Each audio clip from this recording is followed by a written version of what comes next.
Hello, Blazer fans, and welcome to this edition of the Blazersedge.com videocast. I am Dave Deckard from Blazersedge.com. Behind the camera, as always, is the brain, making sure you get the very best in Portland Trail Blazers reflection and some thoughts about the league and life in general as well. We'll start today with a question from Ollie, who asks, Dave, you've mentioned a few point guards around the league, but one guy you haven't brought up is Rajon Rondo.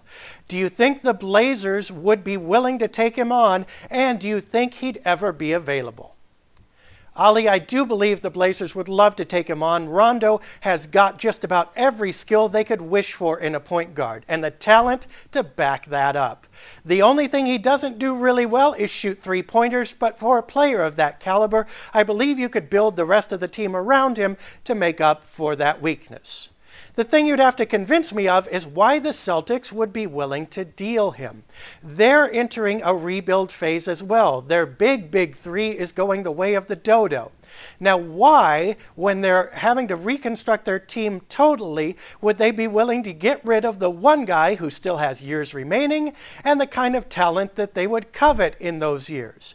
One of two things would have to be true. Either you'd have to make them a deal that they absolutely could not believe, which the Blazers probably cannot do, or they don't trust that Rondo is the guy to build around. And if they don't trust him to build around, and they know him better than anyone else, should the Blazers trust him to build around? We've already seen that he can have chemistry problems and attitude issues. He's demonstrated in these very playoffs that he can lose it at inopportune times. Now, beggars can't be choosers. The Blazers would have to figure that Rondo could get them at least to the mid-level of the playoffs, if not beyond, with the right people around him. But once you get there and those upper levels of the playoffs demand perfection, is he the guy who's going to be able to keep it together and lead his team to victory? This is not a Boston situation where he has three Hall of Famers around him to support him. The Blazers would be trading away most of their talent in order to get him. It would be him, Aldridge, and not too many other people. Is he strong enough mentally and physically and every other way to make that kind of lineup work to take this team to the conference finals or beyond?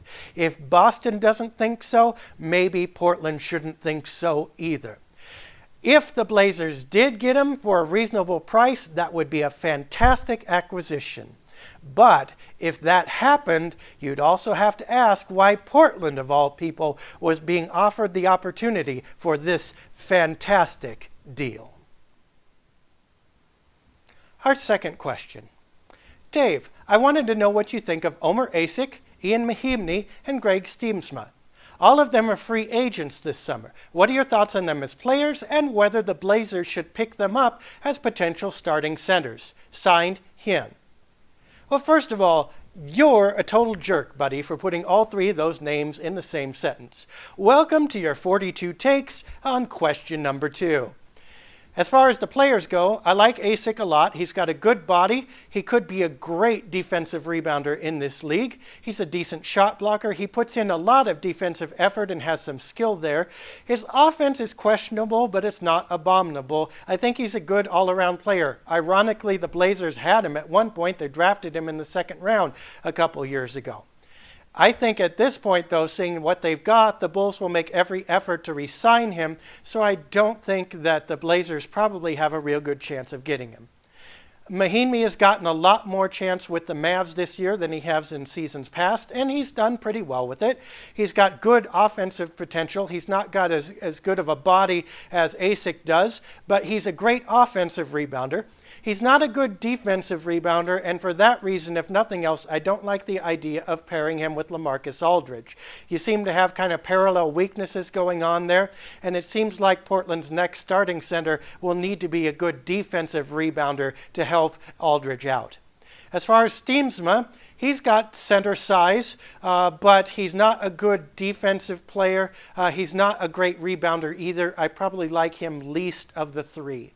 That said, any of them could be a great value pickup for the Blazers, but you said starting center, and I don't believe any of them are potential starting center next year, maybe sometime down the road. I wouldn't be unhappy to see the Blazers get any of them, especially Asik if they could pull it off, but I'm not confident that that would solve the Blazers' problems at the 5 spot. Our third question comes from Dan.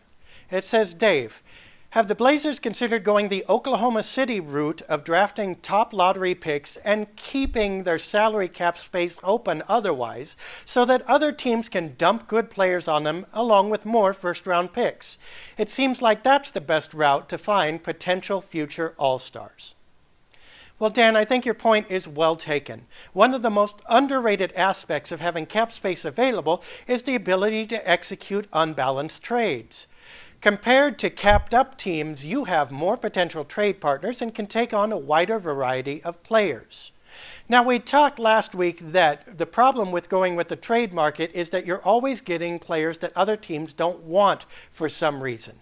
Well, a couple of the more legitimate reasons to take on players that other teams don't want is that those other teams either had problems with salary of said player, or it was just a timing issue that that player was great but didn't fit their current needs.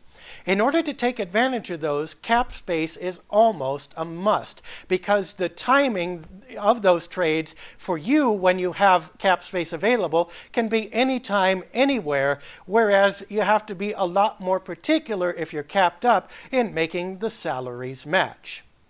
Now, in order to do this, the Blazers would have to make a commitment this summer not to take on any big contracts and not to take on any long-term contracts. To them, that's going to look like they're losing cap space, especially if they want to re-sign Nicolas Batum. His cap hold is about maybe half of what can be expected for his eventual salary. So they're losing the difference if they sign him without using that cap space first. That's going to give them pause as far as keeping the cap space unused. They also have to be willing to take some losses for a while to go that route. And that's not something that they seem to want to do.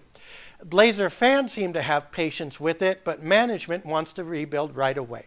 So even though it's a legitimate and maybe the most legitimate option, as we've talked about here for weeks, I'm not sure it's one that the Blazers will pursue. This question comes from Alice, who writes, Hey Dave, what were the best and worst things to happen to the Blazers this past season? Well, with all the things that went wrong, picking a worst was kind of difficult. But I think in the end, the worst thing that happened was Brandon Roy retiring. It's hard to imagine the team collapsing as badly as it did with Roy still in tow. Although you have to admit that he himself would have been having issues perhaps with not starting or not getting enough minutes or not being able to play up to his past level. Still, Brandon Roy was a steadying force on this team, and I think this team was wounded deeper than just the stats showed when he left. The second worst thing that happened, I think, was not getting a breakout season from Nicolas Batum. He showed improvement for sure, but this would have been a prime year for Batum to step out of everybody else's shadow and to prove that he could be a star that surely would have made assessing his value this summer a lot easier, but that did not happen, which leaves the Blazers kind of in limbo as far as his contract and his future contributions to the team. The best thing that happened, I would say, probably was Aldridge stepping forward, but that's been happening for a few years. Other than that, I think you're kind of scraping. For me, it was Caleb Canales getting the chance to be a head coach. I loved seeing him on the sidelines giving his all. I think it couldn't have happened to a better guy.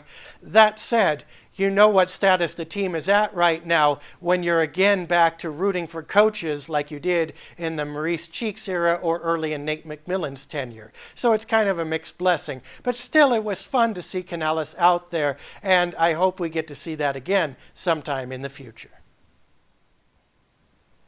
A question from Schuyler. Dave, in your opinion, what are the chances that Brandon Roy explores treatment options and attempts a comeback to the NBA? Well, Schuyler, you know, Roy was only 27 when he retired. I'm sure he still felt like he had plenty of years left, and by NBA years, he certainly did. So it would not surprise me if he attempts it at some point. I think there's only so long you can sit out when you feel that you're missing your true calling, and no matter what the sacrifices you have to make in order to do that, you want to give it one more shot. Now, he was also one of the best players in the NBA before he got injured, so I believe that there are teams that will be willing to take a look at him. That said, I don't see him ever regaining his old All-NBA form. He may not be able to even make any real good contributions at all, so I would be surprised if he found a real permanent or significant place in the league, but that I don't think will stop him from attempting at least one comeback. And this question is similar to the last one. Dave, do you think Greg Oden will ever play effectively? What if a contending team like Boston or Chicago or Miami took a flyer on him and ended up with him playing for them successfully in years to come? Wouldn't you just die? Signed, Robbie. Well, I think this is actually more likely than a Roy comeback, if nothing else because Oden is a center, because he's younger, and because he'll have even more drive to make his stamp in the league, not having ever had the big contract. There's somebody going to take a flyer on him. I think that somebody will probably have to wait a couple years, but they're in a great position because they won't have to pay much for him. So watch for that to happen. Who knows if Greg will ever put in minutes in this league, but it will be interesting to see him try, and it will be interesting to see with whom he ends up signing. Our final question comes from Derek. He says, "Hey Dave, you've been dodging general manager questions for the last 2 videocasts. Come on, buddy, give it up. Let us know the one name that you would pick to be the next general manager of the Portland Trail Blazers." Well, okay, Derek, fair enough. What? Hold up, I got a phone call. Yeah. Oh. Hey, Tyler, what's up? It's Tyler, it's president of the company. Hold up a second. Yeah? No, I hadn't heard that. Public service announcement? Really? When did that come up? Oh, court-mandated community service. I get it. So it's a little inconvenient now. Could we do it at the next one or do the... yes, I like my job. Yes, I like my paycheck. Okay, fine, will do. Thanks. Okay, sorry, folks. We got to throw it to this public service announcement. This is your brain. This is your brain on drugs. And this is your brain on drugs trying to rebuild the Portland Trail Blazers in just one summer. Now, dude, wait. Right, So, after we trade the picks for Dwight Howard, and after we sign Darren Williams, dude, get this. Are you ready? I think I'm ready. Are you ready? Yeah. No, you're not. Nobody's ready for this. No, I'm Get ready, this. man. 3 words that will change your life, dude. Robot Greg Oden.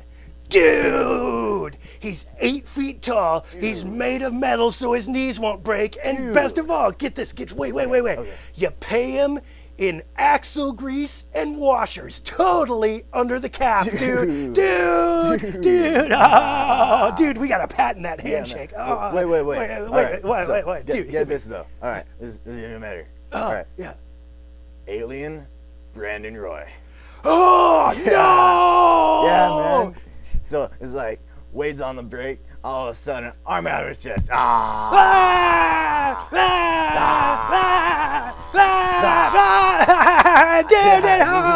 no, wait, I got it. Check this. Best thing ever. Our team is now so good that we can hire Scarlett Johansson to be the point guard of the future.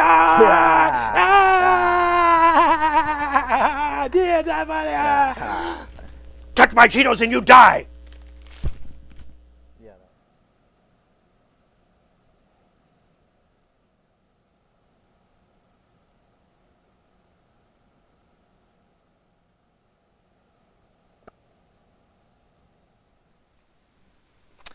And that's sadly all the time we have for this week. So for The Brain, I'm Dave, and it's been wonderful being with you. We'll hope to see you again next week. Until then, go Blazers, and have a great week.